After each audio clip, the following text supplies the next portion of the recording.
ഇതിലും ഭേദം നടു റോഡിൽ ഭിക്ഷ തേണ്ടാൻ നിൽക്കുന്നതായിരുന്നു.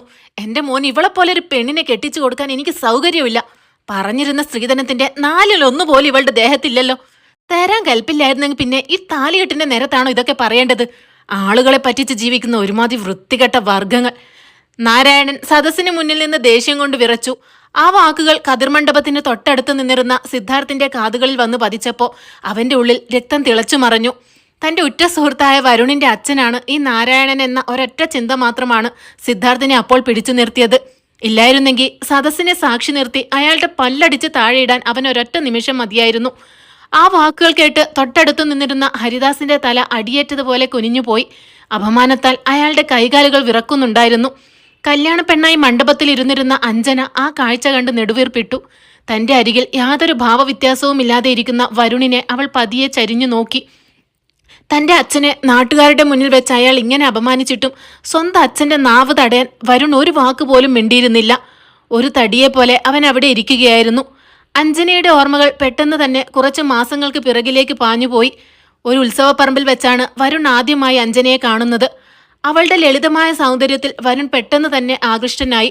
പിന്നീട് സുഹൃത്തായ സിദ്ധാർത്ഥൻ വഴിയാണ് വരുൺ പെണ്ണ് കാണാൻ അഞ്ജനയുടെ വീട്ടിലേക്ക് വരുന്നത്. എന്നാൽ ആദ്യത്തെ കൂടിക്കാഴ്ചയിൽ തന്നെ അഞ്ജനയ്ക്ക് ഒരു കാര്യം വ്യക്തമായിരുന്നു. ആ വീട്ടിൽ വരുണിനൊഴികെ ബാക്കി ആർക്കും തന്നെ ഇഷ്ടപ്പെട്ടിരുന്നില്ല. അതിന്റെ പ്രധാന കാരണം സാമ്പത്തികം തന്നെയായിരുന്നു. ഒരു ബാങ്ക് ഉദ്യോഗസ്ഥനായ വരുണിനെ കൊണ്ട് വലിയൊരു തറവാട്ടിൽ നിന്നും പണമുള്ള ഒരു പെണ്ണിനെ കെട്ടിക്കണം എന്നതായിരുന്നു അവന്റെ മാതാപിതാക്കളുടെ ആഗ്രഹം. എന്നാൽ അഞ്ജനയെ മാത്രമേ വിവാഹം കഴിക്കൂ എന്ന് വരുൺ വാശി പിടിച്ചപ്പോൾ അവർക്ക് സമ്മതിക്കേണ്ടി വന്നു. മകൾക്ക് ഇതിലും നല്ലൊരു ആലോചന ഇനി കിട്ടാനില്ലെന്ന് വിശ്വസിച്ച് അഞ്ജനയുടെ അച്ഛൻ ഹരിദാസൻ തന്റെ സമ്പാദ്യമെല്ലാം വിറ്റുപെറുക്കി ഈ കല്യാണം നടത്താൻ തീരുമാനിക്കുകയായിരുന്നു. പക്ഷേ വിവാഹം ഉറപ്പിച്ച അന്നു മുതൽ വരുണുമായി നടത്തിയ ഫോൺ സംഭാഷണങ്ങളിൽ നിന്ന് തന്നെ അഞ്ജനയ്ക്ക് അയാളോട് ഒരു വിയോജിപ്പ് തോന്നി തുടങ്ങിയിരുന്നു. വരുൺ ഒരിക്കലും അവളുടെ ഇഷ്ടങ്ങളോ ആഗ്രഹങ്ങളോ ചോദിച്ചറിയാൻ ശ്രമിച്ചിരുന്നില്ല. പകരം തന്റെ മാതാപിതാക്കൾക്ക് അനുസരണയുള്ള ഒരു ഉത്തമ മരുമകളെയും തനിക്ക് പറ്റിയ ഒരു ഭാര്യയെയും വാർത്തെടുക്കാനുള്ള ഉപദേശങ്ങളായിരുന്നു അയാൾ എപ്പോഴും നൽകിയിരുന്നത്. വിവാഹത്തിന് തൊട്ടുമുമ്പ് നാരായണൻ വലിയൊരു തുക സ്ത്രീധനമായി ആവശ്യപ്പെട്ടിരുന്നു. അവസാന നിമിഷം വരെ അത് ഒപ്പിക്കാൻ ഹരിദാസൻ കിണഞ്ഞു ശ്രമിച്ചെങ്കിലും സാധിച്ചില്ല. ഇപ്പോൾ ഇതാ ഒരു സദസ്സിന് മുന്നിൽ വെച്ച് തന്റെ അച്ഛൻ തലതാഴ്ത്തി നിൽക്കുന്നത് കണ്ടപ്പോ അഞ്ജനയുടെ നെഞ്ചു പൊട്ടുന്നത് പോലെ തോന്നി. താനൊക്കെ എന്തൊരു മനുഷ്യനാടോ! പണവും സ്വർണവും നോക്കിയാണ് ഒരു പെണ്ണിന്റെ വില നിശ്ചയിക്കുന്നത്. സിദ്ധാർത്ഥൻ അണപ്പല്ല് കടിച്ചുകൊണ്ട് നാരായണനോട് ചോദിച്ചു. അഞ്ജനയുടെ അച്ഛൻ ഹരിദാസൻ സിദ്ധാർത്ഥിന്റെ അച്ഛന്റെ ഏറ്റവും അടുത്ത സുഹൃത്തായിരുന്നു. പണ്ട് സിദ്ധാർത്ഥിന്റെ കുടുംബം വലിയൊരു സാമ്പത്തിക തകർച്ചയിൽ നിൽക്കുമ്പോൾ അവരെ ആകെ സഹായിച്ചിട്ടുള്ളത് ഹരിദാസനായിരുന്നു. ആ നന്ദിയും സ്നേഹവും എക്കാലത്തും സിദ്ധാർത്ഥിന്റെ മനസ്സിലുണ്ട്. പെട്ടെന്ന് ആ അപമാനം താങ്ങാൻ കഴിയാഞ്ഞിട്ടാവാം ഹരിദാസന് കഠിനമായ നെഞ്ചുവേദന അനുഭവപ്പെട്ടു. അയാൾ നെഞ്ചിൽ കൈവച്ച് പെട്ടെന്ന് തന്നെ നിലത്തേക്ക് ബോധരഹിതനായി വീണു. അച്ഛ എന്നൊരു വിളിയോടെ അഞ്ജന മണ്ഡപത്തിൽ നിന്നും താഴേക്ക് ഓടിയിറങ്ങി.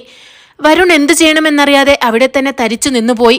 യാതൊരു മടിയും കൂടാതെ സിദ്ധാർത്ഥനാണ് ഓടിയെത്തി ഹരിദാസിനെ വാരിയെടുത്ത് വണ്ടിയിൽ കയറ്റി ആശുപത്രിയിലേക്ക് എത്തിച്ചത്. അവരുടെ കൂടെ നാരായണനും വരുണും ഉൾപ്പെടെയുള്ളവരും ആശുപത്രിയിലേക്ക് വന്നിരുന്നു. ഐസിയുവിന്റെ മുന്നിൽ സർവ്വവും തകർന്നവളെ പോലെ തളർന്നിരിക്കുന്ന അഞ്ജനയെ കണ്ടപ്പോൾ സിദ്ധാർത്ഥിന്റെ നെഞ്ചു പിടഞ്ഞു. വർഷങ്ങളായി അവൻ മനസ്സിൽ കൊണ്ടു നടന്ന രൂപമായിരുന്നു അത്. ഹരിദാസൻ തനിക്ക് തന്നിരുന്ന സ്വാതന്ത്ര്യം ദുരുപയോഗം ചെയ്യരുതെന്ന് കരുതി മാത്രമാണ് അവൻ തന്റെ പ്രണയം ഉള്ളിൽ തന്നെ ഒതുക്കി വച്ചിരുന്നത്. അഞ്ജനയെ മറ്റൊരാളുടെ വധുവായി കാണാൻ അവൻ സ്വയം മനസ്സിനെ പാകപ്പെടുത്തിയിരുന്നു. പക്ഷെ ഇപ്പോഴും അവന്റെ ഹൃദയത്തിന്റെ ആഴങ്ങളിൽ അവൾ മാത്രമാണ് ഉണ്ടായിരുന്നത്. വരുണും കുടുംബവും ഒരു വശത്ത് അന്യന്മാരെ പോലെ മാറി നിൽക്കുകയായിരുന്നു. വരുണിന്റെ നോട്ടം അഞ്ജനയുടെ നേർക്കാണെങ്കിലും അവളെ ഒന്ന് ആശ്വസിപ്പിക്കാൻ പോലും അവൻ തയ്യാറായില്ല. ഇങ്ങനെ ഒരു മരപ്പാവയെ പോലെ നിൽക്കാതെ പോയി അവളെ ഒന്ന് ആശ്വസിപ്പിക്കടാ ദ്രോഹി. നിന്റെ തന്ത കാരനാണ് ആ പാവ മനുഷ്യൻ ഇവിടെ ജീവന് വേണ്ടി പോരാടുന്നത്. സിദ്ധാർത്ഥൻ പല്ലിറുമിക്കൊണ്ട് മുരണ്ടപ്പോ വരുൺ പതിയെ അഞ്ജനയുടെ അരികിലേക്ക് നടന്നു. അഞ്ജു. വരുൺ അവളെ പതിയെ വിളിച്ചപ്പോൾ ചുവന്നു കലങ്ങിയ കണ്ണുകളോടെ അവൾ മുഖമുയർത്തി നോക്കി. അവൻ എന്തോ പറയാൻ തുടങ്ങിയതും നാരായണൻ വീണ്ടും അവർക്കിടയിലേക്ക് കയറി വന്നു. ആദ്യം അകത്ത് കിടക്കുന്ന അവളുടെ അച്ഛന്റെ കാര്യത്തിലും തരാമെന്ന് പറഞ്ഞ പണത്തിന്റെ കാര്യത്തിൽ ഒരു തീരുമാനമാകട്ടെ. അത് കഴിഞ്ഞിട്ട് മതി നിന്റെ ഈ കിന്നാരം പറയൽ.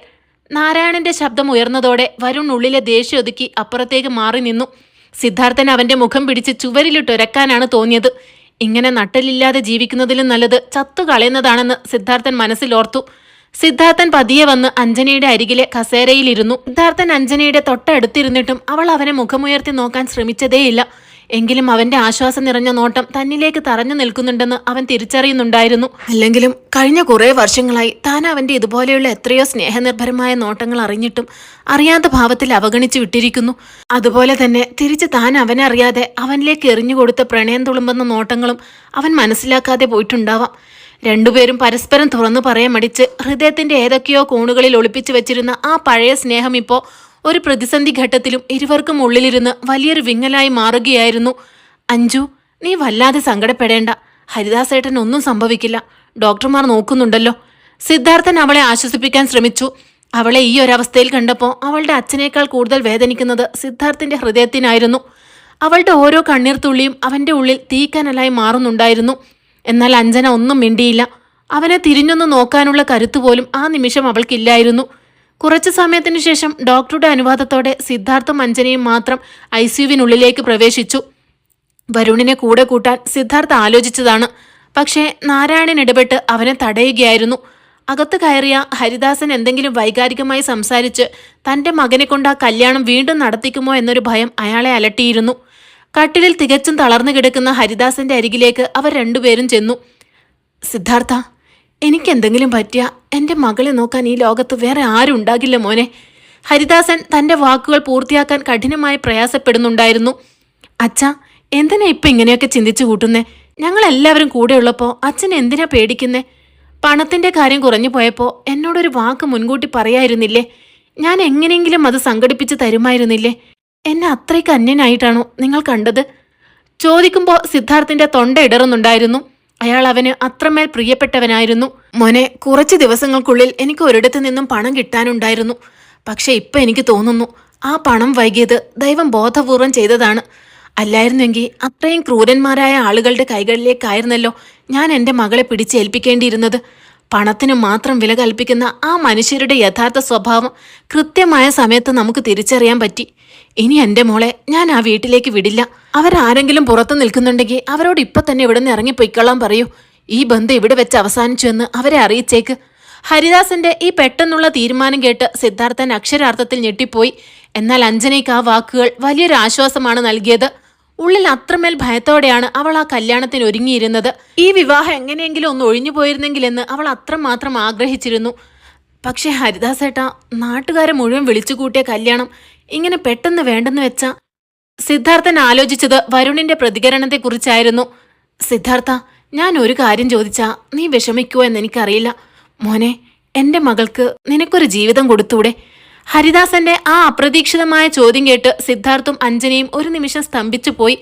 അതേ പരിഭ്രമത്തോടെ ഇരുവരും പരസ്പരം മുഖത്തോട് മുഖം നോക്കി. ഉള്ളിൽ വർഷങ്ങളായി കുമിഞ്ഞുകൂടി കിടന്നിരുന്ന ആ പഴയ സ്നേഹം ഇരുവരിലും ഒരേ സമയം നുരഞ്ഞു പൊന്തി വന്നു. അച്ഛാ, അഞ്ജന വിങ്ങലോടെ അയാളെ നോക്കി വിളിച്ചു. മോളെ, അച്ഛനോട് നിനക്ക് ദേഷ്യമൊന്നും തോന്നരുത്. നിന്നെ എനിക്കൊരു ബാധ്യതയായി തോന്നിയിട്ടല്ല ഞാനിത് ചോദിക്കുന്നത്. പക്ഷേ എൻ്റെ ഉള്ളിലിരുന്ന് ആരോ പറയുന്നു ഇതാണ് ശരിയായ വഴിയെന്ന്, ഇതാണ് നടക്കേണ്ടതെന്ന്. ഹരിദാസൻ പറഞ്ഞു നിർത്തുമ്പോൾ ഇനി എന്ത് ചെയ്യണമെന്നറിയാതെ രണ്ടുപേരും നിശബ്ദരായി നിന്നുപോയി. അതിനെല്ലാം ഉപരി പുറത്ത് കാത്തു നിൽക്കുന്ന വരുണിനോടും അയാളുടെ കുടുംബത്തോടും ഇനി എന്താണ് പറയേണ്ടത് എന്നൊരു ചിന്തയായിരുന്നു അവരുടെ മനസ്സിൽ. ഒടുവിൽ സിദ്ധാർത്ഥും അഞ്ജനയും ICUവിന് പുറത്തേക്കിറങ്ങി. വരുണും കുടുംബവും അപ്പോഴും അവിടെ തന്നെ ഉണ്ടായിരുന്നു. അവർ ഇരുവരും വല്ലാത്തൊരു ജിജ്ഞാസയോടെ നോക്കി. അഞ്ജന തന്റെ കണ്ണുകൾ അമർത്തി തുടച്ചുകൊണ്ട് അവരെ അഭിമുഖീകരിച്ചു. നിങ്ങൾക്ക് എല്ലാവർക്കും ഇവിടുന്ന് പോകാം. ഈ വിവാഹം ഇനി നടക്കില്ല. ശബ്ദം ഇടറിയിരുന്നെങ്കിലും അവൾ അത് ഉറപ്പിച്ചു തന്നെ പറഞ്ഞു. അഞ്ജന? വരുൺ അവളെ വല്ലാത്തൊരു പകപ്പോടെ നോക്കി. അഞ്ജനയോടൊപ്പമുള്ള ഒരു ജീവിതം അവൻ അത്രമാത്രം സ്വപ്നം കണ്ടതായിരുന്നു. വരുൺ, നിങ്ങൾക്ക് നിങ്ങളുടെ കുടുംബത്തോടൊപ്പം പോകാം. എൻ്റെ അച്ഛനെ ഇത്രയും ആളുകളുടെ മുന്നിൽ വെച്ച് അപമാനിച്ചിട്ടും ഒരു വാക്കുപോലും അതിനെതിരെ സംസാരിക്കാൻ തയ്യാറാകാത്ത നിങ്ങളോട് എനിക്കിപ്പോൾ യാതൊരു ബഹുമാനവുമില്ല. അഞ്ജനയുടെ സ്വരത്തിൽ ദേഷ്യം ഇരച്ചു കയറി. വരുൺ ആ വാക്കുകളിൽ തറഞ്ഞു നിന്നുപോയി. എപ്പോഴും വളരെ ശാന്തമായി സംസാരിക്കുന്ന അഞ്ജനയാണ് ഇപ്പൊ തന്റെ മുഖത്ത് നോക്കി കാര്യങ്ങൾ വിളിച്ചു പറയുന്നത്. നിനക്കെന്താ ഭ്രാന്ത് പിടിച്ചോ? നാട്ടുകാരെ മുഴുവൻ വിളിച്ച് മണ്ഡപം വരെ എത്തിയ കല്യാണമാണ് നീ ഇപ്പൊ വേണ്ടാന്ന് വെക്കുന്നത്. വരുൺ ദേഷ്യത്തോടെ അവളുടെ അടുത്തേക്ക് നടന്നു വന്നു. നിങ്ങൾക്ക് എന്നെ ആയിരുന്നില്ലല്ലോ ആവശ്യം. എന്റെ അച്ഛൻ തരുമെന്ന് പറഞ്ഞ സ്ത്രീധനത്തെ ആയിരുന്നില്ലേ? നിങ്ങളുടെ കുടുംബത്തിന്റെ ആർത്തി തീർക്കാൻ തക്കവണ്ണം തരാൻ എന്റെ അച്ഛന്റെ കയ്യിൽ ഇപ്പോൾ ഒന്നുമില്ല. അഞ്ജന തികഞ്ഞ പുച്ഛത്തോടെ പറഞ്ഞതും വരുൺ കടുത്ത ദേഷ്യത്തോടെ അവളുടെ നേർക്ക് പാഞ്ഞെടുത്തു. ഇതുവരെ സ്വന്തം പെണ്ണിന്റെ അച്ഛനെ അപമാനിച്ചപ്പോൾ തിളക്കാതെ അവന്റെ ആണത്തം സ്വന്തം കുടുംബത്തെക്കുറിച്ച് പറഞ്ഞപ്പോൾ പെട്ടെന്ന് ഉണർന്നു. എന്നാൽ അവൻ അവളുടെ അരികിലേക്ക് എത്തുന്നതിനു മുമ്പ് തന്നെ സിദ്ധാർത്ഥൻ അഞ്ജനയ്ക്ക് മുന്നിൽ ഒരു മതിൽ പോലെ കയറി നിന്നു. വരുൺ, നീ ഇപ്പൊ ഇവിടുന്ന് മര്യാദയ്ക്ക് പോകാൻ നോക്ക്. സിദ്ധാർത്ഥൻ കട്ടച്ചോരയുടെ നിറമുള്ള കണ്ണുകളോടെ അവനെ നോക്കി മുരണ്ടു. വരുണിന് ദേഷ്യം അടക്കാൻ കഴിയുന്നില്ലായിരുന്നുവെങ്കിലും സിദ്ധാർത്ഥിനെ അവന് വല്ലാതെ ഭയമായിരുന്നു. ഒരിക്കൽ തീരുമാനിച്ചാൽ അത് നടപ്പിലാക്കുന്ന സ്വഭാവമാണ് സിദ്ധാർത്ഥിൻ്റെതെന്ന് വരുണിന് നന്നായി അറിയാമായിരുന്നു. അതുകൊണ്ട് തന്നെ അവൻ കൂടുതൽ പ്രശ്നങ്ങൾ ഉണ്ടാക്കാതെ തന്റെ മാതാപിതാക്കളെയും കൂട്ടി അവിടെ നിന്നും ഇറങ്ങിപ്പോയി. എങ്കിലും അഞ്ജനയെ എങ്ങനെയെങ്കിലും പിന്നീട് കാര്യങ്ങൾ പറഞ്ഞു മനസ്സിലാക്കാമെന്നൊരു ചിന്ത അവന്റെ ഉള്ളിൽ ബാക്കിയുണ്ടായിരുന്നു. എന്നാൽ വരുണിന്റെ ആ ചിന്തകൾക്ക് മുകളിൽ കരിനിഴൽ വീഴ്ത്തിക്കൊണ്ടാണ് 2 ആഴ്ച തികയുന്നതിനു മുമ്പ് തന്നെ സിദ്ധാർത്ഥൻ ഹരിദാസന്റെ പൂർണ്ണമായ അനുഗ്രഹത്തോടെ അഞ്ജനയുടെ കഴുത്തിൽ താലി ചാർത്തുന്നത്. വിവാഹ ചടങ്ങുകൾ കഴിഞ്ഞ് മടങ്ങുമ്പോൾ കാറിന്റെ വിൻഡോ ഗ്ലാസ്സിലൂടെ പുറത്തേക്ക് നോക്കി നിശബ്ദമായിരിക്കുകയായിരുന്നു അഞ്ജന. പുറത്ത് സന്ധ്യ മയങ്ങാൻ തുടങ്ങിയിരുന്നു. പടിഞ്ഞാറൻ ആകാശത്ത് ചെമ്പരത്തിപ്പൂക്കൾ വിതറിയതുപോലെ ചുവപ്പ് പടർന്ന് പന്തലിച്ചു നിൽക്കുന്നുണ്ട്. കാറിനുള്ളിൽ ശ്വാസം മുട്ടിക്കുന്ന വല്ലാത്തൊരു നിശബ്ദതയായിരുന്നു തളം കെട്ടി നിന്നിരുന്നത്. ഡ്രൈവിംഗ് സീറ്റിലിരുന്ന സിദ്ധാർത്ഥിന്റെ ശ്രദ്ധ പൂർണ്ണമായ റോഡിലാണെന്ന് തോന്നിപ്പിക്കുമെങ്കിലും ഇടയ്ക്കിടെ അവന്റെ കണ്ണുകൾ തൊട്ടടുത്തിരിക്കുന്ന അഞ്ജനയുടെ മുഖത്തേക്ക് നീളുന്നുണ്ടായിരുന്നു. കഴുത്തിൽ പുതുതായി വന്നു വീണ താലിയുടെ ഭാരവും നെറ്റിയിൽ ചാർത്തിയ സിന്ദൂരത്തിന്റെ ചുവപ്പും അവൾക്ക് ഇനിയും പൂർണ്ണമായി ഉൾക്കൊള്ളാൻ കഴിഞ്ഞിരുന്നില്ല. അച്ഛന്റെ വാക്കിന്മേലും സ്വന്തം മനസ്സിലെ പ്രാർത്ഥനയുടെ ഫലമായും സംഭവിച്ചതാണെങ്കിലും എല്ലാം എത്ര പെട്ടെന്നാണ് മാറി മറിഞ്ഞത്. 2 ആഴ്ച മുമ്പ് വരെ മറ്റൊരാളുടെ വധുവാകാൻ ഒരുങ്ങി നിന്നവളാണ് താൻ. എന്നാൽ ഇന്ന് തന്റെ ഉള്ളിൽ മാത്രം ഒതുക്കി വെച്ചിരുന്ന യഥാർത്ഥ പ്രണയത്തിന്റെ ഉടമയായ സിദ്ധാർത്ഥിന്റെ ഭാര്യയായി അവന്റെ വീട്ടിലേക്ക് പോകുന്നു. കാറ് വലിയൊരു ഇരുമ്പുകേറ്റ് കടന്ന് ഉള്ളിലേക്ക് പ്രവേശിച്ചപ്പോൾ അഞ്ജനയുടെ നെഞ്ചിടിപ്പിന്റെ വേഗത കൂടി വന്നു. വലിയ മുറ്റവും അതിനു നടുവിലെ പ്രൗഢിയോടെ നിൽക്കുന്ന ഇരുനില തറവാടും അവളുടെ കണ്ണിൽപ്പെട്ടു. സിദ്ധാർത്ഥിന്റെ അച്ഛനും അമ്മയും വർഷങ്ങൾക്ക് മുമ്പേ മരിച്ചുപോയതാണ്. ഈ വലിയ വീട്ടിൽ അവൻ ഒറ്റയ്ക്കായിരുന്നു താമസം. കാർ പോർച്ചിൽ വന്ന് വണ്ടി നിന്നപ്പോൾ സിദ്ധാർത്ഥൻ എഞ്ചിൻ ഓഫ് ചെയ്തു. എന്നിട്ട് സീറ്റ് ബെൽറ്റ് ഊരി അഞ്ജനയെ ഒന്ന് നോക്കി. ഇറങ്ങിക്കോ അഞ്ജു. അവന്റെ ശബ്ദം തികച്ചും ശാന്തമായിരുന്നു. അവൾ പതുക്കെ കാറിൽ നിന്നും പുറത്തിറങ്ങി. പട്ടുസാരിയുടെ തലപ്പൊതുക്കി പിടിച്ച് തലതാഴ്ത്തി നിൽക്കുന്ന അവളെ വരവേൽക്കാൻ അവിടെ ബന്ധുക്കളായ ആരും തന്നെ ഉണ്ടായിരുന്നില്ല. സിദ്ധാർത്ഥിന്റെ വീട്ടിലെ പഴയ കാര്യസ്ഥൻ രാമേട്ടനും അടുക്കളയിലെ സഹായത്തിന് നിൽക്കുന്ന കല്യാണി അമ്മയും മാത്രമാണ് ഉമ്മറത്ത് കാത്തു നിൽപ്പുണ്ടായിരുന്നത്. സിദ്ധാർത്ഥൻ കാറിന്റെ ഡിക്കി തുറന്ന് അവളുടെ ബാഗുകൾ കയ്യിലെടുത്തു. എന്നിട്ട് അഞ്ജനയുടെ അരികിലേക്ക് വന്നു. അവൾ വല്ലാതെ വിറക്കുന്നുണ്ടായിരുന്നു. നമുക്ക് കയറാം, സിദ്ധാർത്ഥൻ പതിയെ ചോദിച്ചു. അഞ്ജന പതുക്കെ തലയാട്ടി. ഉമ്മറപ്പടിക്ക് മുന്നിലെത്തിയപ്പോൾ കല്യാണിയമ്മ കത്തിച്ചു വെച്ച ഒരു നിലവിളക്ക് അഞ്ജനയുടെ കൈകളിലേക്ക് കൊടുത്തു. വലതുകാൽ വെച്ച് കയറിക്കോളൂ മോളെ, ഈ വീട്ടിലേക്ക് വലിയൊരു ഐശ്വര്യമാണ് വന്നിരിക്കുന്നത്. കല്യാണിയമ്മയുടെ വാക്കുകളിൽ സ്നേഹവും ആശ്വാസവും നിറഞ്ഞു നിന്നിരുന്നു. തങ്ങളുടെ സിദ്ധുക്കൂട്ടൻ ഇനി മുതൽ ഈ വലിയ വീട്ടിൽ ഒറ്റയ്ക്കല്ലല്ലോ എന്ന ആശ്വാസമായിരുന്നു അവർക്ക്. അഞ്ജന ഒരു നിമിഷം കണ്ണുകൾ അടച്ച് അച്ഛനെ മനസ്സിൽ ധ്യാനിച്ചു. എന്നിട്ട് വലതുകാൽ വെച്ച് ആ വലിയ വീടിന്റെ പൂമുഖത്തേക്ക് കയറി. പൂജാമുറിയിൽ വിളക്ക് വെക്കുമ്പോഴും അവളുടെ കൈകൾ ചെറുതായി വിറക്കുന്നുണ്ടായിരുന്നു. എല്ലാം കഴിഞ്ഞപ്പോൾ രാമേട്ടനും കല്യാണിയമ്മയും അവരുടെ ക്വാർട്ടേഴ്സിലേക്ക് മടങ്ങി. അതോടെ ആ വലിയ വീട്ടിൽ അവർ 2 പേർ മാത്രമായി അവശേഷിച്ചു. വീടിന്റെ ഓരോ കോണിലും വല്ലാത്തൊരു ശൂന്യതയും നിശബ്ദതയും അനുഭവപ്പെട്ടു അഞ്ജനയ്ക്ക്. സിദ്ധാർത്ഥന്റെ മുറി മുകളിലത്തെ നിലയിലായിരുന്നു. മരത്തിന്റെ പടവുകൾ കയറി മുകളിലേക്ക് നടന്നപ്പോൾ സിദ്ധാർത്ഥൻ അവളുടെ ബാഗുകൾ മുറിയിൽ കൊണ്ടുപോയി വച്ചു. മനോഹരമായി ഒരുക്കിയ വലിയൊരു മുറിയായിരുന്നു അത്. ജനലുകൾ തുറന്നിട്ടപ്പോൾ തണുത്ത കാറ്റ് അകത്തേക്ക് വീശി. അഞ്ജു, നീ ഈ സാരിയൊക്കെ മാറി ഒന്ന് ഫ്രഷ് ആവാൻ നോക്ക്. യാത്രയുടെ ക്ഷീണം കാണും. ഞാൻ താഴെ പോയി കഴിക്കാൻ എന്തെങ്കിലും എടുക്കാം. സിദ്ധാർത്ഥൻ തികച്ചും സ്വാഭാവികമായി സംസാരിക്കാൻ തന്നെ ശ്രമിച്ചു. വേണ്ട, ഞാൻ എടുത്തോളാം. ഞാൻ പോയി വസ്ത്രം മാറി വരാം, അഞ്ജന പതുക്കെ പറഞ്ഞു. അവൾ ബാത്റൂമിലേക്ക് കയറി വാതിലടച്ചപ്പോൾ മാത്രമാണ് സിദ്ധാർത്ഥിന് ശ്വാസം നേരെ വീണത്. അവൻ ജനലിനരികിലേക്ക് നടന്നു. തന്റെ പ്രണയം, തന്റെ ജീവനായിരുന്ന പെണ്ണിന്ന് തൻ്റെ ഒപ്പം ഉണ്ട് എന്നത് വിശ്വസിക്കാൻ അവൻ ഇപ്പോഴും കഴിയുന്നില്ലായിരുന്നു. ഒരുപക്ഷെ അന്ന് ആ കല്യാണ പന്തലിൽ വെച്ച് അങ്ങനെയൊന്നും സംഭവിച്ചിട്ടില്ലായിരുന്നെങ്കിൽ അഞ്ജന ഇന്ന് മറ്റാരുടെയോ സ്വന്തമായി മാറിയേനെ. താൻ ഇനിയൊരു ആയുസ് മുഴുവൻ അവളെ ഓർത്ത് നീറി ജീവിക്കേണ്ടി വന്നേനെ. എല്ലാം ദൈവത്തിന്റെ നിശ്ചയമായിരിക്കാം. കുറച്ചു സമയത്തിനു ശേഷം അഞ്ജന ബാത്റൂമിൽ നിന്നും പുറത്തിറങ്ങി. ഒരു ലളിതമായ കോട്ടൺ ചുരിദാറാണ് അവർ ധരിച്ചിരുന്നത്. നനഞ്ഞ മുടിയിഴകൾ പിറകിലോട്ട് ഒതുക്കി വെച്ചിരുന്നു. നെറ്റിയിൽ സിന്ദൂരം പടർന്നിട്ടുണ്ടായിരുന്നു. അവളുടെ ആ രൂപം കണ്ടപ്പോൾ സിദ്ധാർത്ഥിന്റെ ഹൃദയം ഒന്ന് പിടഞ്ഞു. അവൾ വന്ന് കട്ടിലിന്റെ ഒരറ്റത്ത് വല്ലാത്തൊരു അസ്വസ്ഥതയോടെ ഇരുന്നു. അപരിചിതമായ അന്തരീക്ഷം അവളിൽ ഉണ്ടാക്കുന്ന ഭയം സിദ്ധാർത്ഥിന് പെട്ടെന്ന് മനസ്സിലാകുന്നുണ്ടായിരുന്നു. അവൻ പതുക്കെ അവളുടെ അരികിലേക്ക് നടന്നു. കട്ടിലിൽ അവൾക്ക് തൊട്ടടുത്തിരിക്കാതെ ഒരു കസേര വലിച്ചിട്ട് അവൾക്ക് അഭിമുഖമായി അവൻ ഇരുന്നു. അഞ്ജു, അവൻ പതുക്കെ വിളിച്ചു. അവൾ തലയുയർത്തി അവനെ ഒന്ന് നോക്കി. ആ വലിയ കണ്ണുകളിൽ ഇപ്പോഴും ഒരു പിടച്ചിലുണ്ടായിരുന്നു. നിനക്ക് അസ്വസ്ഥത എന്തെങ്കിലും തോന്നുന്നുണ്ടോ? ഈ വീടും സാഹചര്യങ്ങളും ഒക്കെ നിനക്ക് പുതിയതാണല്ലോ, സിദ്ധാർത്ഥൻ ചോദിച്ചു. അതല്ല, അച്ഛൻ അവിടെ ഒറ്റയ്ക്കല്ലേ? അഞ്ജനയുടെ സ്വരം ഇടറി. കൺകോണിൽ ഒരു കണ്ണീർ കണം പൊടിഞ്ഞു. ഓ, അതാണ് കാര്യം. ഹരിദാസ് ഏട്ടന്റെ കൂടെ ഇന്ന് രാമേട്ടനുണ്ട്. എത്രയും പെട്ടെന്ന് അച്ഛനെ നമുക്ക് പറഞ്ഞ് സമ്മതിപ്പിച്ച് ഇങ്ങോട്ട് കൊണ്ടുവരാം. നീ കരയാതെടോ. സിദ്ധാർത്ഥൻ തന്റെ കൈനീട്ടി അവളുടെ കവളിലൂടെ ഒലിച്ചിറങ്ങിയ കണ്ണീർ തുടച്ചു. അവന്റെ വിരലുകളുടെ സ്പർശനം അഞ്ജനയിൽ ഒരു വിറയലുണ്ടാക്കി. അവൾ പെട്ടെന്ന് മുഖം താഴ്ത്തിക്കളഞ്ഞു. അഞ്ജു, ഒരു കാര്യം ഞാൻ നിന്നോട് വ്യക്തമായി പറയാം. സിദ്ധാർത്ഥൻ അവളുടെ താടിയിൽ പിടിച്ച് മുഖമുയർത്തി. ഈ കല്യാണം പെട്ടെന്ന് നടന്ന ഒന്നാണ്. അച്ഛന്റെ ആഗ്രഹപ്രകാരവും സാഹചര്യങ്ങളും കൊണ്ടും സംഭവിച്ചതാണ്. അതുകൊണ്ട് തന്നെ നിന്റെ മനസ്സിൽ ഒരുപാട് ആകുലതകൾ കാണും. വരുണിനെ നീ പൂർണ്ണമായി മറന്നിട്ടുണ്ടാവില്ല. സിദ്ധാർത്ഥൻ പറഞ്ഞു തീർക്കും മുമ്പേ അഞ്ജന ഇടയിൽ കയറി സംസാരിച്ചു. അവൾ ആദ്യമായി അവന്റെ കണ്ണുകളിലേക്ക് നേരെ നോക്കി. വരുണിനോട് എനിക്ക് യാതൊരുവിധ ഇഷ്ടവും ഉണ്ടായിരുന്നില്ല. അച്ഛന്റെ സങ്കടം കാണാൻ വയ്യാഞ്ഞിട്ടാണ് ഞാൻ ആ കല്യാണത്തിന് സമ്മതിച്ചതുപോലും. എന്നേക്കാൾ സ്ത്രീധനത്തെ സ്നേഹിച്ച ആ മനുഷ്യനെ ഓർത്ത് എനിക്ക് ഒട്ടും വിഷമമില്ല. അതുകൊണ്ട് അവൾ പറഞ്ഞു നിർത്തി. അതുകൊണ്ട് സിദ്ധാർത്ഥൻ ആകാംക്ഷയോടെ ചോദിച്ചു. അതുകൊണ്ട് എന്നെ ഓർത്ത് സിദ്ധാർത്ഥൻ വിഷമിക്കേണ്ട. പക്ഷേ ഈ വീടും സാഹചര്യങ്ങളും എനിക്ക് കുറച്ച് സമയം വേണം. ഒരു ഭാര്യയുടെ കടമകളിലേക്ക് വരാൻ എനിക്ക്. അവൾ വാക്കുകൾ കിട്ടാതെ കുഴങ്ങി. സിദ്ധാർത്ഥൻ മനോഹരമായി ഒന്ന് പുഞ്ചിരിച്ചു. അവൻ എഴുന്നേറ്റ് അവളുടെ അരികിൽ കട്ടിലിൽ വന്നിരുന്നു. അഞ്ജു, ഞാൻ നിന്നെ ഒന്നിനും നിർബന്ധിക്കില്ല. നിന്റെ മനസ്സ് എന്നെ പൂർണ്ണമായി അംഗീകരിക്കുന്ന ഒരു ദിവസം വരും. അതുവരെ നീ എന്റെ നല്ലൊരു കൂട്ടുകാരിയായി ഇവിടെ ജീവിച്ചാൽ മതി. എനിക്ക് നിന്റെ സ്നേഹം മാത്രം മതി. അവകാശങ്ങൾ പിന്നീട് മതിയടോ.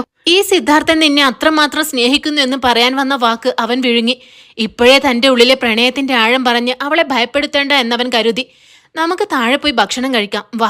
സിദ്ധാർത്ഥൻ എഴുന്നേറ്റു. അവൻ നടന്നു നീങ്ങുന്നത് നോക്കിയിരിക്കുമ്പോൾ അഞ്ജനയുടെ ഉള്ളിൽ നിന്ന് ഒരു വലിയ ഭാരം ഇറങ്ങിപ്പോയതുപോലെ തോന്നി. തന്റെ സുരക്ഷിതത്വം അവന്റെ കൈകളിൽ ഭദ്രമാണെന്ന് അവൾക്ക് ഉറപ്പായി. അന്ന് രാത്രി ആ വലിയ വീടിന്റെ നിശബ്ദതയിൽ ജനലിലൂടെ അരിച്ചെത്തിയ നിലാവെളിച്ചത്തിൽ അവർ രണ്ടുപേരും ഒരേ കട്ടിലിന്റെ ഇരുവശങ്ങളിലായി കിടന്നു. പരസ്പര സ്നേഹം തുറന്നു പറഞ്ഞിട്ടില്ലെങ്കിലും ഇരുവർക്കും നന്നായി അറിയാമായിരുന്നു തങ്ങളുടെ ഹൃദയങ്ങൾ തമ്മിൽ പണ്ടേ തുന്നിച്ചേർക്കപ്പെട്ടിട്ടുള്ളതാണെന്ന്. ഈ അപരിചിതത്വം മാറി പ്രണയത്തിന്റെ വസന്തം തങ്ങളുടെ ഇടയിലേക്ക് പെയ്യുന്ന ആ നല്ല നാളുകൾക്കായി അവർ രണ്ടുപേരും ഉള്ളാലെ കാത്തിരിക്കാൻ തുടങ്ങി. പിറ്റേന്ന് രാവിലെ ഉണരുമ്പോൾ അഞ്ജനയുടെ ഉള്ളിൽ തലേന്നത്തെ സങ്കോചങ്ങൾ അല്പം കുറഞ്ഞിരുന്നു. വേഗം ഒരുങ്ങും അഞ്ജു, നമുക്ക് ഹരിദാസേട്ടനെ കാണാൻ പോകണ്ടേ? സിദ്ധാർത്ഥിന്റെ ചോദ്യം കേട്ടപ്പോഴാണ് അവളുടെ മുഖം പൂർണ്ണമായും തെളിഞ്ഞത്. അച്ഛനെ കാണാനുള്ള തിടുക്കത്തിൽ അവൾ വേഗം റെഡിയായി താഴേക്ക് വന്നു. ഭക്ഷണം കഴിച്ചു കഴിഞ്ഞ് അവർ രണ്ടുപേരും കാറിൽ കവലയിലേക്ക് തിരിച്ചു. വീട്ടിലേക്ക് കുറച്ച് പഴങ്ങളും മറ്റും വാങ്ങാനായി സിദ്ധാർത്ഥൻ കവലയിലെ വലിയൊരു ഷോപ്പിന് മുന്നിൽ കാർ ഒതുക്കി നിർത്തി. നീ കാറിലിരുന്നു അഞ്ജു, ഞാൻ ദേ ഇപ്പൊ വാങ്ങിച്ചിട്ട് വരാം, സിദ്ധാർത്ഥൻ പറഞ്ഞു. വേണ്ട, ഞാനും കൂടെ വരാം. അഞ്ജനയും കാറിൽ നിന്നിറങ്ങി. ഇരുവരും കടയിലേക്ക് നടന്നു. സിദ്ധാർത്ഥൻ ഫ്രൂട്ട്സ് തിരഞ്ഞെടുക്കുന്ന തിരക്കിലായിരുന്നു. അഞ്ജന അവന്റെ തൊട്ടടുത്ത് തന്നെ നിന്നു. ആഹാ, ഇതാരാ? പുതിയ ദമ്പതികൾ പുറത്തിറങ്ങിയിരിക്കുകയാണല്ലോ. കാണാൻ നല്ല രസമുണ്ട്. പുറകിൽ നിന്നൊരു പരിഹാസ സ്വരം കേട്ടു. സിദ്ധാർത്ഥൻ പെട്ടെന്ന് തിരിഞ്ഞു നോക്കി. പിറകിൽ ഇരുവരെയും നോക്കി കയ്യും കെട്ടി മുഖത്ത് കടുത്ത പുച്ഛം കലർന്ന ഭാവത്തോടെ വരുൺ നിൽക്കുന്നുണ്ടായിരുന്നു. ഒപ്പം അവന്റെ രണ്ട് കൂട്ടുകാരും ഉണ്ടായിരുന്നു. അഞ്ജനയുടെ ഉള്ളിൽ ഒരു മിന്നൽ പാഞ്ഞുപോയി. അവൾ അറിയാതെ സിദ്ധാർത്ഥിന്റെ ഷർട്ടിന്റെ അറ്റത്ത് ചെറുതായി മുറുക്കി പിടിച്ചു. കല്യാണം മുടങ്ങി 2 ആഴ്ച പോലും തികയുന്നതിന് മുമ്പ് തന്നെ അടുത്ത താലികെട്ട് കഴിഞ്ഞു. അപ്പോൾ ഇതെല്ലാം നിങ്ങൾ മുൻകൂട്ടി പ്ലാൻ ചെയ്തുണ്ടാക്കിയ നാടകങ്ങളായിരുന്നല്ലേ? വരുൺ ശബ്ദമുയർത്തി ചോദിച്ചപ്പോൾ കവലയിലുണ്ടായിരുന്ന ആളുകളുടെ ശ്രദ്ധ മുഴുവൻ അങ്ങോട്ടേക്ക് തിരിഞ്ഞു. സിദ്ധാർത്ഥൻ ഒന്നും മിണ്ടാതെ അണപ്പല്ല് കടിച്ചമർത്തി നിന്നു. അവന്റെ കൈകൾ ദേഷ്യം കൊണ്ട് ചുരുട്ടി പിടിച്ചിട്ടുണ്ടായിരുന്നു. പക്ഷേ തന്റെ പഴയ സുഹൃത്തായിരുന്നവന്റെ അച്ഛൻ കാരണം ഉണ്ടായ പ്രശ്നങ്ങളാണ് ഹരിദാസേട്ടനെ ആശുപത്രിയിൽ എത്തിച്ചത്. ഇനി ഇവിടെ ഒരു പ്രശ്നമുണ്ടായാൽ അത് അഞ്ജനയെ കൂടുതൽ വിഷമിപ്പിക്കുമെന്ന് കരുതി സിദ്ധാർത്ഥൻ സ്വയം നിയന്ത്രിക്കാൻ പരമാവധി ശ്രമിച്ചുകൊണ്ടിരുന്നു. എന്താടാ സിദ്ധാർത്ഥ ഒന്നും മിണ്ടാത്തത്? സുഹൃത്തിന്റെ പെണ്ണാണെന്ന പരിഗണന പോലും തരാതെ ഒളിച്ചു കളിക്കുകയായിരുന്നല്ലേ നീ? നിന്റെ അമ്മായിയപ്പന് നെഞ്ചുവേദന വന്നതും കല്യാണം മുടങ്ങിയതുമൊക്കെ വെറും തട്ടിപ്പാണെന്ന് ഈ നാട്ടുകാർക്ക് ഇപ്പം മനസ്സിലായി കാണും. രണ്ടുപേരും കൂടെ പണ്ടേ തുടങ്ങിയ ഏർപ്പാടായിരിക്കും ഇത്. വരുണിന്റെ നാക്കിൽ നിന്നും വിഷം ചീറ്റുകയായിരുന്നു. ആ വാക്കുകൾ കേട്ടതും അഞ്ജനയുടെ കണ്ണുകൾ നിറഞ്ഞു തുളുമ്പി. അപമാന ഭാരത്താൽ അവൾ തലതാഴ്ത്തി നിന്നു. സിദ്ധാർത്ഥൻ ഇപ്പോഴും ആത്മനിയന്ത്രണം കൈവിട്ടിരുന്നില്ല. അവൻ വരുണിനെ ഒരു കൂർത്ത നോട്ടം നോക്കി. എന്നിട്ട് അഞ്ജനയുടെ കൈപിടിച്ച് തിരികെ കാറിലേക്ക് നടന്നു. എന്താടാ ചോദിച്ചതിന് ഉത്തരവില്ലാതെ പേടിച്ചോടുകയാണോ? പിറകിൽ നിന്നും വരുണിന്റെ കൂട്ടുകാരുടെയും പരിഹാസച്ചിരി ഉയർന്നു കേട്ടു. കാർ സ്റ്റാർട്ട് ചെയ്ത് മുന്നോട്ടെടുക്കുമ്പോഴും സിദ്ധാർത്ഥിന്റെ സ്റ്റിയറിംഗിലെ പിടി മുറുകുകയായിരുന്നു. അവന്റെ നെറ്റിയിലെ ഞരമ്പുകൾ ദേഷ്യം കൊണ്ട് പിടഞ്ഞു. ശ്വാസം വേഗത്തിലായി. ഉള്ളിൽ ആളിക്കത്തുന്ന തീ അവന് നിയന്ത്രിക്കാൻ കഴിയുന്നതിലും അപ്പുറമായിരുന്നു. എങ്കിലും അഞ്ജനയെ ഓർത്ത് അവൻ വണ്ടി മുന്നോട്ടെടുത്തു കൊണ്ടിരുന്നു. കാറിനുള്ളിൽ കനത്ത നിശബ്ദതയായിരുന്നു. അഞ്ജന വിൻഡോ ഗ്ലാസ്സിലൂടെ പുറത്തേക്ക് നോക്കി വിതുമ്പുകയായിരുന്നു. പെട്ടെന്ന് അവൾ കണ്ണീർ തുടച്ചു. അവളുടെ മുഖത്തെ സങ്കടം മാറി അവിടെ ഒരു ഉറച്ച ഭാവം വന്നു. അവൾ സിദ്ധാർത്ഥിനെ ഒന്ന് നോക്കി. വണ്ടി ഒതുക്കി നിർത്ത്. അഞ്ജനയുടെ ശബ്ദത്തിൽ മുൻപെങ്ങും ഇല്ലാതൊരു ഗാംഭീര്യം ഉണ്ടായിരുന്നു. സിദ്ധാർത്ഥൻ വണ്ടി റോഡരികിലേക്ക് ഒതുക്കി നിർത്തി. അഞ്ജു, നീ അതൊന്നും കാര്യാക്കണ്ട. അവൻ വെറുതെ. സിദ്ധാർത്ഥിന് വാക്കുകൾ കിട്ടിയില്ല. എനിക്കത് കാര്യാക്കണം സിദ്ധാർത്ഥ്. അഞ്ജന അവനെ തടഞ്ഞു. സിദ്ധാർത്ഥിന്റെ മനസ്സിൽ ഞാൻ എന്താ കരുതുക എന്നൊരു ചിന്ത ഉള്ളത് കൊണ്ടല്ലേ അവിടെ വെച്ച് അവരോടൊന്നും മിണ്ടാതിരുന്നത്. എനിക്ക് സങ്കടാകൂന്ന് കരുതിയാണോ നിങ്ങൾ ആ തെമ്മാടി പറഞ്ഞതൊക്കെ കേട്ടിട്ട് ഒരക്ഷരം പോലും മിണ്ടാതെ നിന്നുകൊടുത്തത്? സിദ്ധാർത്ഥൻ മറുപടിയില്ലാതെ അവളെ നോക്കി. ഞാനിപ്പോ നിങ്ങളുടെ ഭാര്യയാണ് സിദ്ധാർത്ഥ്. അഞ്ജനയുടെ കണ്ണുകളിൽ ഒരു തിളക്കം ഉണ്ടായിരുന്നു. എന്റെ കഴുത്തിൽ ഈ താലി ചാർത്തിയത് നിങ്ങളാണ്. ആ എന്നെയാണ് എല്ലാവരുടെയും മുന്നിൽ വെച്ച് അവൻ മോശക്കാരിയാക്കി സംസാരിച്ചത്. എന്റെ ഭർത്താവായ നിങ്ങൾക്കത് കേട്ടിട്ട് പ്രതികരിക്കാൻ തോന്നിയില്ലെങ്കിൽ പിന്നെ ഈ താലിക്ക് എന്ത് വിലയാണുള്ളത്? എന്നെക്കുറിച്ച് അവൻ അങ്ങനെ പറഞ്ഞപ്പോ നിങ്ങൾ അവിടെ വെച്ച് തന്നെ ചോദിക്കേണ്ടതായിരുന്നു. എനിക്ക് വേണ്ടി സംസാരിക്കാൻ എന്റെ ഭർത്താവുണ്ടെന്ന് എനിക്ക് അഭിമാനത്തോടെ പറയണമായിരുന്നു. അഞ്ജന പറഞ്ഞു നിർത്തുമ്പോഴേക്കും അവൾ കിതച്ചിരുന്നു. അവളുടെ അവസാനത്തെ വാക്കുകൾ കേട്ടതും സിദ്ധാർത്ഥിന്റെ ഉള്ളിൽ അതുവരെ കെട്ടിപ്പടുത്തിരുന്ന ആത്മനിയന്ത്രണത്തിന്റെ ചരട് പൊട്ടിപ്പോയി. സിദ്ധാർത്ഥിന്റെ മുഖത്ത് ഒരു വന്യമായ ഭാവം മിന്നിമറഞ്ഞു. അവൻ കണ്ണാടിയിലൂടെ തന്റെ മുഖമൊന്ന് നോക്കി. നീ കാറിൽ തന്നെ ഇരുന്നു അഞ്ജു. അവന്റെ ശബ്ദം വല്ലാതെ ഉറച്ചിരുന്നു. കട്ടച്ചോരയുടെ നിറമായിരുന്നു അവന്റെ കണ്ണുകൾക്ക് അന്നേരം. വണ്ടി തിരിച്ച് അവൻ നേരെ കവലയിലേക്ക് തന്നെ വിട്ടു.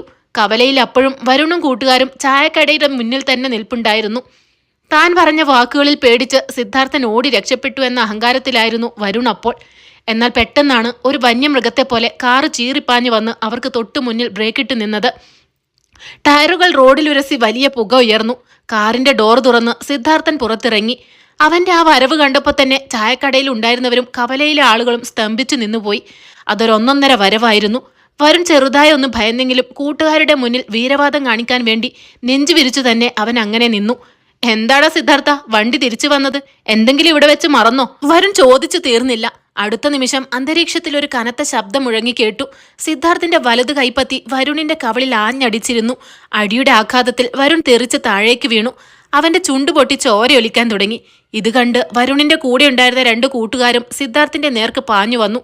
മുന്നോട്ട് വന്നവന്റെ നെഞ്ചിന് നോക്കി സിദ്ധാർത്ഥൻ ഒറ്റ ചവിട്ട് വെച്ചു കൊടുത്തു. അവൻ റോഡിലേക്ക് തെറിച്ചു വീണു. അടുത്തവന്റെ ഷർട്ടിന്റെ കോളറിൽ പിടിച്ച് മുഖം അടച്ചൊന്നു കൊടുത്തു സിദ്ധാർത്ഥൻ. മാറി നിൽക്കട നാറികളെ, ഞാനും ഇവനും തമ്മിലുള്ള കാര്യമാണിത്. ഇടയിൽ കയറിയാൽ 2 പേരെയും ഞാൻ ഇവിടെ ഇട്ട് കൊല്ലും. സിദ്ധാർത്ഥിന്റെ സിംഹഗർജനം കേട്ടതും വന്നവന്മാർ 2 പേരും പേടിച്ച് കയ്യും കെട്ടി മാറി നിന്നു. കവലയിലുള്ള ഒരാൾ പോലും തടയാൻ മുന്നോട്ട് വന്നില്ല. കാരണം സിദ്ധാർത്ഥിന്റെ ഇടഞ്ഞ സ്വഭാവം അവർക്ക് നന്നായി അറിയാമായിരുന്നു. എഴുന്നേൽക്കാൻ ശ്രമിച്ച വരുണിന്റെ കോളറിൽ സിദ്ധാർത്ഥൻ കുത്തിപ്പിടിച്ചു. ഒരൊറ്റ വലിക്ക് അവനെ റോഡിന്റെ നടുവിലേക്കിട്ടു. എന്താടാ നീ ഇപ്പൊ പറഞ്ഞത്? അവിഹിതമെന്നോ? സിദ്ധാർത്ഥൻ അവന്റെ കോളറിൽ പിടിച്ച് മുഖത്തോട് മുഖം നോക്കിക്കൊണ്ട് ചോദിച്ചു. സിദ്ധാർത്ഥ, നീ എന്നെ... വരുൺ വല്ലാതെ പതറിപ്പോയി. എടാ തെമ്മാടി, അന്നാ കല്യാണ പന്തലിൽ വെച്ച് നിന്റെ തന്ത പെണ്ണിന്റെ ദേഹത്ത് സ്വർണ്ണം ഇല്ലാന്ന് പറഞ്ഞ് ആ പാവ ഹരിദാസേട്ടനെ അപമാനിച്ചപ്പോ ഉളുപ്പില്ലാതെ തലകുനിച്ച് നിന്നവനാണ് നീ. സ്വന്തം പെണ്ണിന് വേണ്ടി സംസാരിക്കാൻ ധൈര്യമില്ലാതെ കോമാളി. അങ്ങനെയുള്ള നിന്റെ നാക്കിൽ നിന്നാണോടാ എന്റെ ഭാര്യയെക്കുറിച്ചുള്ള മോശം വാക്കുകൾ വരുന്നത്? ഇനി ഒരൊറ്റ വട്ടം നീ അവളെയോ അവളുടെ അച്ഛനെയോ കുറിച്ച് എന്തെങ്കിലും തെറ്റായി സംസാരിച്ച, അല്ലെങ്കിൽ ആ നോട്ടം കൊണ്ടുപോലും അപമാനിക്കാൻ ശ്രമിച്ച, ഈ നാടിന്റെ നടുവിൽ വെച്ച് നിന്റെ ഈ അഹങ്കാരം ഞാൻ അടിച്ചൊതുക്കും, കേട്ടോടാ. സിദ്ധാർത്ഥൻ അവനെ റോഡിലേക്ക് തള്ളിയിട്ടു. അവന്റെ അഹങ്കാരമെല്ലാം ആ അടികളിൽ തീർന്നിരുന്നു. സിദ്ധാർത്ഥൻ തന്റെ ഷർട്ടിന്റെ കൈ മുകളിലേക്ക് മടക്കി വെച്ച് നെറ്റിയിലെ വിയർപ്പ് തുടച്ചുകൊണ്ട് കാറിന് നേർക്ക് നടന്നു. കാറിലിരുന്ന അഞ്ജന ഇതൊക്കെ കാണുന്നുണ്ടായിരുന്നു. അവളുടെ കണ്ണുകളിൽ ഇപ്പോൾ കണ്ണീരായിരുന്നില്ല, മറിച്ച് തന്റെ ഭർത്താവിനെ കുറിച്ചുള്ള അതിരറ്റ അഭിമാനമായിരുന്നു. താൻ സുരക്ഷിതമായ കൈകളിൽ തന്നെയാണ് എത്തിപ്പെട്ടതെന്ന് അവൾ ഉറപ്പിച്ചു. സിദ്ധാർത്ഥൻ കാറിന്റെ ഡോറ് തുറന്ന് അകത്തേക്ക് കയറി. അവൻ സീറ്റിലേക്ക് ചാരിയിരുന്ന് ഒരു ദീർഘനിശ്വാസം എടുത്തു. എന്നിട്ട് പതുക്കെ തലതിരിച്ച് അഞ്ജനയൊന്ന് നോക്കി. അവളുടെ ചുണ്ടിലൊരു മനോഹരമായ പുഞ്ചിരി ഉണ്ടായിരുന്നു. ഇനി നമുക്ക് അച്ഛനെ കാണാൻ പോകാം, അഞ്ജന വളരെ ശാന്തമായി പറഞ്ഞു. സിദ്ധാർത്ഥൻ അവളുടെ മുഖത്തേക്ക് നോക്കി തിരികെ ഒന്ന് പുഞ്ചിരിച്ചു. വണ്ടി മുന്നോട്ടെടുക്കുമ്പോൾ ആ കാറിനുള്ളിൽ ഇനി ഒരിക്കലും തകർക്കാൻ കഴിയാത്ത അത്രയും ദൃഢമായ ഒരു പ്രണയത്തിന്റെ വസന്തം വിരിഞ്ഞു വന്നിരുന്നു. ഹരിദാസിന്റെ വാടക വീട്ടിലേക്ക് കയറുമ്പോഴും കുറച്ചു മുമ്പ് കവലയിൽ നടന്ന സംഭവങ്ങളുടെ അലയൊലികൾ 2 പേരുടെയും മനസ്സിലുണ്ടായിരുന്നു. എങ്കിലും അച്ഛന്റെ മുന്നിലേക്ക് എത്തുമ്പോൾ മുഖത്ത് സങ്കടത്തിന്റെ ഒരു നിഴൽ പോലും വീഴരുതെന്ന് അഞ്ജന ഉറപ്പിച്ചിരുന്നു. ഹരിദാസൻ കട്ടിലിൽ ചാരിയിരിക്കുകയായിരുന്നു. മുഖത്തെ ക്ഷീണമൊക്കെ മാറി അദ്ദേഹം തികച്ചും ശാന്തനായിരുന്നു. വാതിലിൽ ഒരു നിഴലനക്കം കണ്ടാണ് ഹരിദാസൻ തലയുയർത്തി നോക്കിയത്. വാതിൽക്കൽ ഒന്നിച്ചു നിൽക്കുന്ന സിദ്ധാർത്ഥിനെയും അഞ്ജനയെയും കണ്ടപ്പോൾ ആ വൃദ്ധന്റെ കണ്ണുകളൊന്ന് തിളങ്ങി. അഞ്ജന വേഗം ഓടിച്ചെന്ന് അച്ഛന്റെ അരികിലിരുന്നു. അച്ഛാ, ഇപ്പം എങ്ങനെയുണ്ട്? വേദന വല്ലതും ഉണ്ടോ? എനിക്കൊരു കുഴപ്പമില്ല മോളെ, ഞാൻ പൂർണ്ണ ആരോഗ്യവാനാണ്, ഹരിദാസൻ അവളുടെ തലയിൽ തലോടിക്കൊണ്ട് പറഞ്ഞു. എന്നിട്ട് അരികിൽ വന്നു നിന്ന സിദ്ധാർത്ഥിനെ ഒന്ന് നോക്കി. സിദ്ധാർത്ഥ, അദ്ദേഹം പതുക്കെ വിളിച്ചു. എന്താ ഹരിദാസേട്ടാ? സിദ്ധാർത്ഥൻ പതിയെ ഹരിദാസന്റെ കട്ടിലിന്റെ അരികിലേക്ക് നീങ്ങി നിന്നു. ഹരിദാസൻ സിദ്ധാർത്ഥിന്റെ കൈകൾ കവർന്നു. എന്നിട്ട് അഞ്ജനയുടെ വലതു കൈ കൂടെയെടുത്ത് സിദ്ധാർത്ഥിന്റെ കൈവെള്ളയിലേക്ക് വെച്ചു കൊടുത്തു. എന്റെ മനസ്സ് നിറഞ്ഞു മോനെ, രണ്ടുപേരെയും ഒരുമിച്ച് കണ്ടപ്പോൾ ഈ അച്ഛൻ്റെ ഉള്ളിലെ എല്ലാ ഭാരങ്ങളും ഇറങ്ങിപ്പോയി. അന്നാ പന്തലിൽ വെച്ച് ദൈവം എനിക്ക് തന്ന വേദന ശരിക്കൊരു അനുഗ്രഹമായിരുന്നു എന്ന് എനിക്കിപ്പോൾ തോന്നുന്നു. അല്ലായിരുന്നെങ്കിൽ എൻ്റെ മകൾ ചെന്ന് വീഴുക ആ നരഭോജികളുടെ ഇടയിലേക്കാകുമായിരുന്നു. നിന്റെ കൈകളിൽ എൻ്റെ മോൾ സുരക്ഷിതയാണെന്ന് എനിക്ക് നല്ല ഉറപ്പുണ്ട്. ഹരിദാസിന്റെ വാക്കുകൾ കേട്ടപ്പോൾ അഞ്ജന പതുക്കെ സിദ്ധാർത്ഥിനെ ഒന്ന് നോക്കി. സിദ്ധാർത്ഥിന്റെ കണ്ണുകൾ അപ്പോഴും ഹരിദാസനിൽ തന്നെയായിരുന്നു. അവൻ തന്റെ കൈകൾ കൊണ്ട് അഞ്ജനയുടെ വിരലുകൾ കൂടുതൽ ദൃഢമായി ചേർത്ത് പിടിച്ചു. ഹരിദാസേട്ടന് അസുഖമൊക്കെ പൂർണ്ണമായി ഭേദമായി കഴിഞ്ഞാൽ പിന്നെ അധികം നാൾ ഈ വാടക വീട്ടിൽ ഒറ്റയ്ക്ക് കഴിയേണ്ട ആവശ്യമില്ല. ഹരിദാസേട്ടൻ നമ്മുടെ കൂടെ വന്ന് താമസിക്കണം. സിദ്ധാർത്ഥൻ വളരെ ഗൗരവത്തോടെയും എന്നാൽ അത്രമേൽ സ്നേഹത്തോടെയും പറഞ്ഞു. മകളുടെ ഭർത്താവ് എന്നതിലുപരി സ്വന്തം മകനെ പോലെ അവൻ സംസാരിക്കുന്നത് കേട്ടപ്പോൾ ഹരിദാസിന്റെ കണ്ണുകളിൽ ആനന്ദാശ്രുക്കൾ നിറഞ്ഞു. അഞ്ജനയുടെ മുഖത്തും വിരിഞ്ഞത് ഒരു വലിയ ആശ്വാസമായിരുന്നു. അവർ കുറച്ചു സമയം കൂടി അച്ഛനോടൊപ്പം ചിലവഴിച്ച ശേഷമാണ് അവിടെ നിന്നും ഇറങ്ങിയത്. അച്ഛനെ ആ വാടക വീട്ടിൽ നിർത്തി തറവാട്ടിലേക്ക് മടങ്ങുമ്പോൾ അഞ്ജനയുടെ ഉള്ളിൽ ചെറിയൊരു സങ്കടം ബാക്കിയുണ്ടായിരുന്നു. എങ്കിലും സിദ്ധാർത്ഥന്റെ വാക്കുകൾ അവൾക്ക് വലിയൊരു പ്രതീക്ഷ നൽകി. തിരികെ വലിയ തറവാട്ടിലെത്തി മുകളിലത്തെ മുറിയിലേക്ക് കയറിയ അഞ്ജന ജനലുകൾ പൂർണ്ണമായി തുറന്നിട്ടു. നിലാവും തണുത്ത കാറ്റും ആ വലിയ മുറിക്കുള്ളിലേക്ക് വീണ്ടും അരിച്ചെത്തി. സിദ്ധാർത്ഥൻ കട്ടിലിന്റെ ഒരറ്റത്ത് വന്നിരുന്ന് തന്റെ ഷർട്ടിന്റെ ബട്ടണുകൾ ഓരോന്നായി അഴിക്കുകയായിരുന്നു. അവന്റെ മനസ്സിൽ അപ്പോഴും കവലയിൽ വെച്ച് നടന്ന കാര്യങ്ങളായിരുന്നു വട്ടം ചുറ്റിക്കൊണ്ടിരുന്നത്.